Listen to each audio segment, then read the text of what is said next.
I said, well, you're gonna have to arrest me because I'm going in there, and I'm telling you right now, I don't see none of y'all in there. Y'all are standing with snipers and y'all are far away. If y'all don't go in there, I'm going in there. He immediately put me in cuffs. She says after Uvalde police officers told marshals to uncuff Gomez, she ran towards the school. As soon as they uncuffed me, I jumped that first gate fence. And once I jumped it, I went to my son's class and I knocked on the door, and I remember the teacher saying, I'm like, hey, they're already bulge cutting the fence to get me. She's like, you think we have time to get out? I said, y'all have time. I'm gonna run for my other son. Once she was assured her son was okay, Gomez ran to get her other child, encountering more officers who tried to stop her. So I start yelling, and I'm being a cooperative, and I'm like, well, y'all aren't doing what are y'all doing? Y'all ain't doing. Y'all need to be in here. Give me your vest. Somebody give me a vest.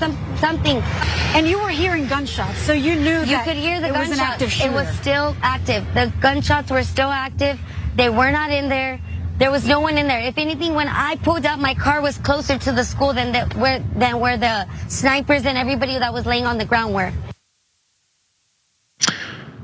That's Angela Gomez, just relaying her story of how she heroically ran in the school to save her two sons, and even was assisting a particular class in figuring out how they could possibly get out based off the information that she had gained after entering the school, breaking by police, convincing them to release her. But even though with that whole entire story that I'm sure other parents would have hoped they had the opportunity to carry out, apparently she was also threatened afterwards to not tell that story. Let's hear more.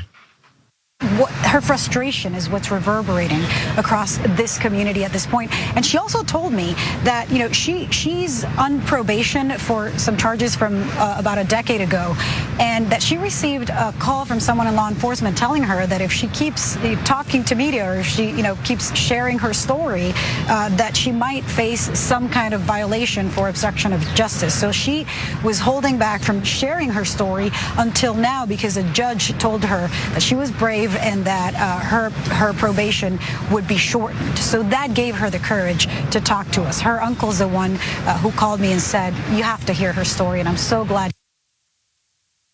So there's, it only gets worse, Jessica. Before we go to more details of how they've been trying to dodge, as you guys probably know, first thoughts about this heroic mother, and also how bad it must feel for others that tried to get there. Yeah, absolutely. I mean, it's pretty clear the officers are trying to silence her to avoid accountability.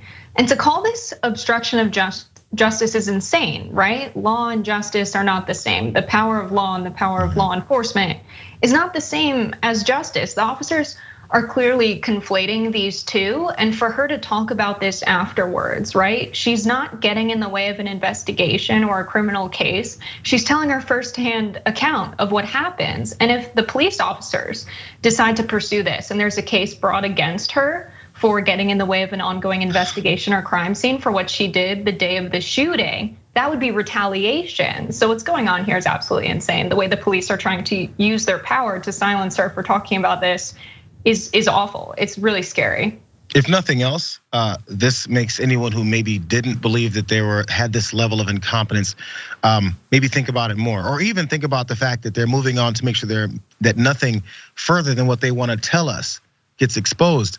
That means there's something really bad, or if nothing else, something that looks really bad. And at this point, you have to take responsibility. I feel like I've said this before, maybe it was on the main show, but there has to be a level of responsibility, even if it's the most horrific thing. Even if this commanding officer made the worst decision of his life, and those children and those teachers' lives in there, by saying, here, stand down, hang out, don't do much. Say, you know what, I said that for this and this and that reason, and that was the biggest mistake. I'm stepping down.